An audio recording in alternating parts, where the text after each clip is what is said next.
Everyone, আসসালামু আলাইকুম। কেমন আছেন সবাই? আশা করি আল্লাহ তাআলার অশেষ রহমতে সবাই খুব ভালো আছেন। আলহামদুলিল্লাহ, আমিও ভালো আছি। আজকে আমি আপনাদের সাথে শেয়ার করব ডাল পুরির রেসিপি, ফ্রোজেন পদ্ধতি সহ। একটা পুরিও ফেটে যাবে না বা কোনো রকম ডালের পুর বের হয়ে যাবে না, সকল টিপস সহ রেসিপি শেয়ার করব। আশা করি আমার আজকের এই রেসিপিটি আপনাদের কাছে ভীষণ ভালো লাগবে এবং যারা ঘরে বসে বিজনেস শুরু করতে যাচ্ছেন তাদের জন্য ভীষণ ভীষণ উপকারী একটা ভিডিও। কিভাবে প্যাকেজিং করবেন, কিভাবে ফ্রোজেন করে ডেলিভারি কমপ্লিট করবেন, তো এ টু জেড আজকের ভিডিওতে আমি দেখিয়ে দেব।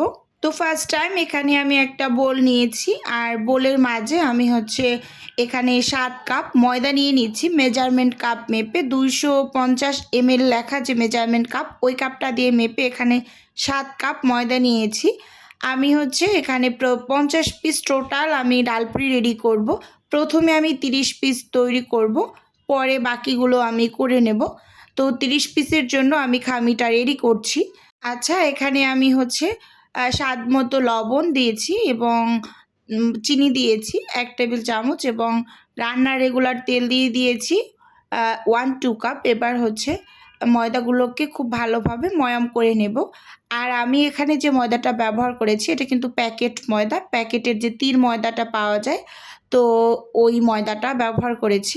এটাও কিন্তু ভিডিওতে আমি বলে দিলাম, অনেকেই জিজ্ঞেস করেন, তো তাই খুঁটিনাটি সব কিছুই আজকে বলে দিচ্ছি। এখানে অল্প অল্প করে পানি অ্যাড করে আমি ডোটা রেডি করে নিলাম। পানিটা কিন্তু নর্মাল পানি ব্যবহার করেছি, একদম নর্মাল তাপমাত্রায় পানিটাই ব্যবহার করেছি। এবার উপর দিকে কিছুটা পরিমাণ তেল দিয়ে আমি ডোটার চারপাশ ভালোভাবে কভার করে ঢাকনা দিয়ে ঢেকে এটাকে রেস্টে দেব আধ ঘন্টার মতো। আর এখানে আমি 1.5 কাপ ডাল 1 থেকে 1.5 ঘন্টার মতো হবে, আন্দাজ করে বলছি, ভিজিয়ে রেখেছিলাম আগেই। তো ভালোভাবে পরিষ্কার করে বারবার পানি পাল্টে পাল্টে ধুয়ে নিয়েছি। এবার প্যানের মাঝে আমি ডালগুলো তুলে তারপর এখানে 1 কাপ পানি দিয়েছি এবং সেই সাথে কিছু রসুন কুচি আর সামান্য একটু পেঁয়াজ কুচি দিলাম, আর অল্প করে একটু হলুদের গুঁড়ো দিয়েছি। দিয়ে এবার খুব ভালোভাবে একটু নেড়ে চেড়ে মিশিয়ে দিলাম। আর এই পর্যায়ে কিন্তু আমি চুলোর আঁচটাকে অন করে নিয়েছি। এখন এখানে আমি একেবারে অল্প একটু পরিমাণ লবণ অ্যাড করছি। লবণটা পরে চেক করে দিয়ে নেওয়া যাবে, তো সে কারণে সেদ্ধ হওয়ার সময় অল্প করে একটু লবণ দিলাম, দিয়ে একটু নেড়ে চেড়ে নিলাম। তো এবার আমি ঢাকনা দিয়ে ঢেকে রান্না করে নেব। প্রায় 7 থেকে 8 মিনিটের মতো একটানা আমি রান্না করে নিচ্ছি। তো দেখুন, এর মাঝেই কিন্তু এই যে ডালের পানির মাঝে বলক চলে এসেছে। তো যখন এটা ফুটে উঠেছিল, উপর থেকে আমি কিছুটা ফেনা ফেলে দিয়েছি। তো দেখুন, এবার এই যে ঢাকনাটা একটু উঁচু করে আপনাদের দেখিয়ে দিলাম। এই পর্যায়ে অল্প অল্প পানি আছে, তো এর মাঝে আমি ডাল ঘুটনি দিয়ে ডালগুলোকে একটু ভেঙে দিচ্ছি। একেবারে চুলোর আঁচটাকে মিডিয়ামের থেকে একটু কম করে রেখেছি আমি, এতে করে অল্প পানিতেই কিন্তু খুব সুন্দরভাবে ডালগুলো সেদ্ধ হয়ে গিয়েছে। আর যেহেতু ডালটা আগেই ভেজানো ছিল, তো সেদ্ধ হতে অনেকটা বেশি টাইম নেয়নি। তো এই যে আমি এখন এই যে বাকি পানিটুকু ছিল সেটাকে কিন্তু ঢাকনা খুলে এবার নেড়ে চেড়ে বারবার তো পানিটা টানিয়ে নেব। এখন কিন্তু আর কোনো প্রকার ঢাকনা এখানে ব্যবহার করব না। যখনই আমি ডাল ঘুটনি দিয়ে ঘুটে নিয়েছি, এরপর থেকে আর কোনো টাইপের ঢাকনা কিন্তু এখানে ব্যবহার করিনি। তো দেখুন, এখানে যে শুকিয়ে এবার আমি এই যে আরেকটা প্যান বসিয়ে দিয়েছি, এটাকে বাগার দিয়ে নেব। আমরা তো বাগারই বলি, কে কি বলেন তো জানি না, যাই হোক। তো এই যে প্যানটাকে ভালোভাবে একটু ধুয়ে নিলাম মাঝখানে। এবার একটু শুকিয়ে এর মাঝে আমি তেল দিয়ে দিয়েছি পরিমাণ মতো। তো তেলটা খুব ভালোভাবে একটু গরম করে এর মাঝে একটু বেশি করে পেঁয়াজ কুচি দেব। আর ডালপুরি রেডি করার সময় সব সময় পেঁয়াজটাকে একটু ব্রেস্তা করে তারপর বাগারটা দিয়ে নেবেন। একটু ব্রেস্তা করে যদি আপনি পেঁয়াজটা ভেজে বাগার দেন, তাহলে সেটা খেতে খুবই ভালো হয়, খুব সুন্দর একটা ফ্লেভার পাওয়া যায় এরকম আর কি। তো আমি তৈরি করছি বলে আমি একটু যে বাড়িয়ে বলছি এরকম না, আপনারা রেসিপি দেখে ট্রাই করতে পারেন, খুবই মজার হয় এভাবে ডালপুরি রেডি করলে। তো এই যে দেখুন, খুব সুন্দরভাবে পেঁয়াজটাকে আমি একটু ভেজে ব্রেস্তা করে নিয়েছি। ঠিক এই পর্যায়ে আমি যে ডালটা সেদ্ধ করে রেখেছিলাম তো দিয়ে দিলাম, দিয়ে খুব ভালোভাবে নেড়ে চেড়ে এই যে তেলের মাঝে ভেজে নিচ্ছি। তো ভেজে আমি হচ্ছে এখানে সব কিছু অল্প অল্প করে অ্যাড করে দেবো। এখানে আমি 1.5 কাপ ডালের জন্য এখানে আমি হচ্ছে একটা স্বাদে ম্যাজিক মশলা দিয়ে দিলাম, পুরোটাই দিয়ে দিয়েছি। তারপর চেক করে যদি লবণ লাগে পরে সেটা দিয়ে নেব। যেহেতু এখানে আমি সেদ্ধ করার সময় অল্প একটু লবণ দিয়েছি, তো সেদিকটাও কিন্তু একটু মাথায় রাখতে হবে।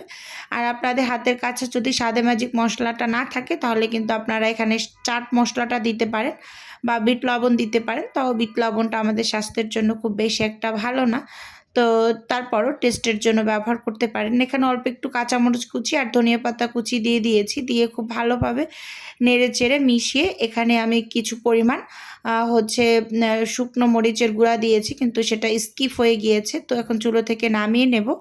এবার যে ডোটাকে আমি রেস্টে দিয়েছিলাম তো সেটা একটু হাত দিয়ে খুব ভালোভাবে 1 থেকে 1.5 মিনিটের মতো মথে নিচ্ছি। তো দেখতেই পাচ্ছেন মথে নেওয়ার পর এখান থেকে আমি ছোট ছোট করে লেচি বের করে নেব। সব সময় যে কোনো একটা মেজারমেন্ট কাপ দিয়ে মেপে নেবেন। আমি যে কাপটা দিয়ে সব সময় মেপে পুরিগুলো বানাই তো সে কাপটা হচ্ছে 1/4 কাপের যে মেজারমেন্ট কাপটা আছে, তো সেই কাপটা দিয়ে আমি সব সময় মেপে তারপর পুরিগুলোকে বানাই। এতে করে পুরিগুলোর সাইজ সব একই রকম হবে। যেহেতু আমরা ডেলিভারি করব তো সেক্ষেত্রে কিন্তু এগুলোর একটা মেজারমেন্ট আমাদের রাখতেই হয়। আর আপনারা যারা বাসাবাড়িতে রেডি করবেন তারা হাতের মাপেই কিন্তু সুন্দরভাবে এই লেচিগুলো বের করে নিতে পারেন। তো দেখুন এখানে আমি সবগুলো লেচি কিন্তু খুব সুন্দরভাবে করে নিয়েছি। এবার এগুলোকে আমি উপর থেকে অল্প একটু পরিমাণ তেল দিয়ে ঢাকনা দিয়ে ঢেকে সাইডে রেখে দেবো। তেলটা অবশ্যই দেবেন, না হয় কিন্তু একটার সাথে একটা লেগে যাবে, এরকম আর কি। তো ঢাকনা দিয়ে ঢেকে রেখেছি পাশে। সেখান থেকে আমি একটা লেচি নিয়ে এবার পুরিগুলোর ভিতরে পুর ভরে নেব। এখানে বন্ধুরা ছোট্ট একটা টিপস আমি আপনাদের সাথে শেয়ার করছি। যখনই ডালপুরি বা আলুপুরি রেডি করবেন অবশ্যই আপনাকে পুর ভরে এই ছোট ছোট লেচিগুলোকে একটু রেস্টে দিতে হবে। তো এটা সব সময় করবেন। এই যে দেখুন আমি একটা লেচি নিয়ে কিন্তু 4-5টা পাতলা করেছি আর মাঝখানটা কিন্তু একটু মোটা করে রেখেছি। মাঝখানটা সব সময় একটু মোটা করে এরকম একটা বাটি শেপের মতন করে তারপর এর মাঝখানে পুর ভরে এই যে মুখটা খুব সুন্দরভাবে সিল করে দিয়েছি। ভালোভাবে যদি একটু ভিডিওতে লক্ষ্য করেন তাহলে কিন্তু খুব বেশি একটা বুঝতে অসুবিধা হওয়ার কথা না আমার মনে হয়, কারণ আমি খুব ভালোভাবে বুঝিয়ে দেওয়ার ট্রাই করছি আপনাদের। কারণ অনেক আপুদের অনেক অনেক কোশ্চেন থাকে, তো আসলে সব কোশ্চেনের তো আর উত্তর দিতে পারি না, যতটুকু পারি দিয়ে দেই আর মেসেজের মাধ্যমে তো দেই। আবার অনেকে কিন্তু পার্সোনালি কল করেও অনেক কিছু জানতে চান। তো তাদের উদ্দেশ্যে বলবো যে আপনারা খুব ভালোভাবে যদি ভিডিওতে মানে ফলো করেন তো তাহলে কিন্তু আসলে ফোন করে মুখে শুনে নেওয়ার থেকে দেখে নেওয়াটা কিন্তু অনেকটা হচ্ছে আপনার উপকারে আসবে, এরকম আর কি। তো দেখুন এই যে একটা একটা করে আমি এগুলো ওই যে ভরে নিয়েছি। এখন এগুলোকে আমি রেস্টে দেব। প্রথমে যেহেতু আমি হচ্ছে একটা বক্সে 10 পিস করে রাখি, তো 10 থেকে 11 পিস আমি লেচি করে নিয়েছি প্রথমে। তো এগুলোকে আমি এবার সাইডে ঢাকা দিয়ে রেখে দেব। তারপর এখান থেকে একটা একটা করে আমি বেলে নেব। এভাবে করে 10 পিস করে পুর ভরে তারপর কিন্তু আমি বেলে নিয়েছি। আপনাদেরও এরকম ছোট্ট একটা টিপস দিচ্ছি। এই যে আমি এগুলোকে সাইডে ঢাকা দিয়ে রেস্টে দিয়ে দিচ্ছি আর এখান থেকে একটা একটা করে বানাবো আর বাকিগুলো কিন্তু রেস্ট পাবে। এভাবে করে সবসময় পুরি রেডি করবেন। এতে করে কোনো রকম ডালের পুর বা আলুর পুর কোনো কিছুই বের হয়ে যাবে না আর কোনো টাইপের ফেটেও যাবে না। যেহেতু আপনারা রেস্টে দিয়েছেন মানে হচ্ছে ভিতরে আলুর পুরটা বা ডালের পুরটা সেট হওয়ার সময় পেয়েছে, তো এজন্য কোনো টাইপের ফেটে যাওয়ার চান্স নেই। এটা অবশ্যই একটা সিক্রেট টিপস আমি বলবো। যাই হোক, তো দেখুন এই যে খুব সুন্দরভাবে এখানে আমি একটা পুরি বেলে নিয়েছি। এবার আমি আরও একটা বেলে আপনাদের একটু দেখিয়ে দিচ্ছি। আর আপনারা যারা বেলে নিতে ভয় পান বা বেলে নিতে পারেন না তারা হাত দিয়ে এরকম চেপে চেপে করে একটু বড় করে নেবেন। আর আমি যেহেতু সচরাচর রেডি করি আমি বেলুনি দিয়েই খুব সুন্দরভাবে বেলে নিতে পারি, এতে করে আমার কোনো টাইপের অসুবিধা হয় না। আচ্ছা যাই হোক, ওই যে দেখুন আমি হাত দিয়ে একটু দেখিয়ে দিচ্ছি। এভাবে চেপে চেপে বড় করে নেবেন, মানে পাতলা করে নেবেন চারপাশটায়, ডালটা যাতে ছড়িয়ে যায় এরকম আর কি। তো এই যে এখানে কিন্তু সবগুলো আমি বানিয়ে নিয়েছি। প্রথম যে লেচিগুলো আমি করেছিলাম তো সবগুলো এরকম বেলে এবার হচ্ছে আমি এই যে বক্স বক্স করে নিচ্ছি। আপনাদের দেখিয়ে দিচ্ছি আসলে বক্সটা কিভাবে করছি।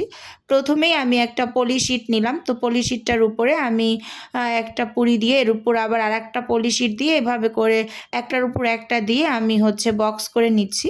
তো ভিডিওর এই পর্যায়ে এসে ছোট্ট করে নিজের বিজনেসের একটু প্রচার করছি। আপনারা তো অনেকেই জানেন যে আমার ছোট্ট একটা ফ্রোজেন আইটেমের বিজনেস আছে। যদি কেউ কোনো টাইপের ফ্রোজেন খাবার অর্ডার করতে চান তাহলে স্ক্রিনে দেওয়া হোয়াটসঅ্যাপ নাম্বারে নক দিলেই কিন্তু A to Z বলে দেব।